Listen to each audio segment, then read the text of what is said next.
ABP আনন্দ GST কনক্লেভে আমাদের সঙ্গে রয়েছেন পিয়ারলেস হোটেল প্রাইভেট লিমিটেডের ম্যানেজিং ডিরেক্টর মিসেস দেবশ্রী রয় সরকার।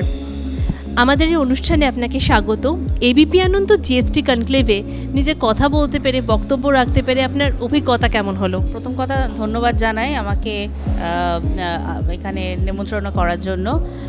এবিপি আনন্দে বক্তব্যে রেখে একটা জিনিস জানার, আমি শুধু আমার ইন্ডাস্ট্রি না, বাকি অন্য ইন্ডাস্ট্রির কি জিএসটির ইম্প্যাক্ট হয়েছে সেটাও জানতে পারলাম। আর এটা খুব আমার একটা নলেজেবল সেশন ছিল। আর এটাও জানতে পারলাম যে কীভাবে অন্যরাও এফেক্ট হয়েছে। আপনি যে সেক্টরে কাজ করছেন সেখানে জিএসটি নতুন স্ল্যাব কিভাবে প্রভাব ফেললো? আমরা মিড সেগমেন্ট হোটেল আমাদের সারা বছরে ঘর ভাড়া কখনো কখনো 7.5% নিচে থাকে, কখনো কখনো 7.5% উপরে থাকে।